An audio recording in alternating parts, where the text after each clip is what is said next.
Ang second to the last lecture ng ES11 ay tungkol sa area moment of inertia. Sa problem na ito, meron kang given ulit na figure na defined by an equation. Tapos, find daw yung moment of inertia along the x-axis at radius of gyration with respect to the x-axis. So, bago yun, alalahanin muna natin yung formula kung ano nga ba yung moment of inertia at radius of gyration. So, yung moment of inertia, Ix, o with respect to the x-axis, ay equal sa integral ng y squared dA.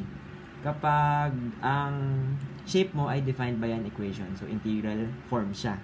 Tapos naman ang radius of gyration with respect to the x-axis o kaya kx ay equal naman sa square root of Ix over A, where A is yung area ng shape na to.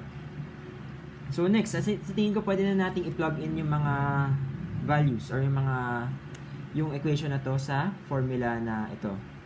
So bago pala i-plug in, kailangan muna natin i-expand. Paano nga ba ini-expand yung integral ng y squared dA? Pwede mo siyang gawin na double integral ng y squared dy dx. Tapos, pagka in-integrate mo yung y squared dy, magiging integral ng y cubed over 3 dx. So, ganyan. So, yung function lang na to, pwede mo lang i-cube, tapos i-divide by 3, tapos integrate mo along x. Makukuha nyo na yung Ix niya, o yung moment of inertia along the x-axis. So, ang function natin ay 2 minus 2x cubed. So, pa-plug in lang natin yon. Integral of 2 minus 2x cubed over 3 dx from 0 to 1. Kasi from 0 to 1 yung function natin.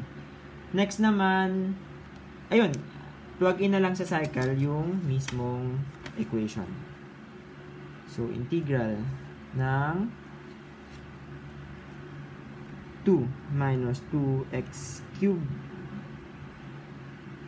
na cube din over 3 from 0 to 1 or from 0 to 1.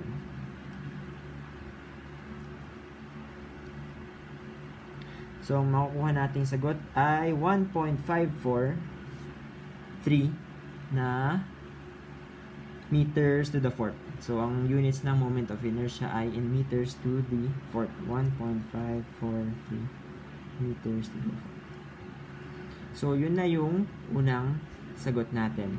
Next naman, paano mahanap yung radius of gyration? Square root lang ng Ix over A. Ngayon, kung pwede natin itong expand kasi yung Ix nakuha na natin. Yung A naman, pwede nating gawing integral lang yan ng dA. So, ibig sabihin, from the cycle, pwede na natin lang i-press yung square root ng answer over yung area niya, which is makukuha rin naman as integral ng function na to. Integral ng function na to from 0 to 1. So, ang function ulit ay 2 minus 2x cubed from 0 to 1. So, makakuha na dapat natin yung radius of gyration na 1.014 meters. So, yung kx mo is equal to 1.014 meters.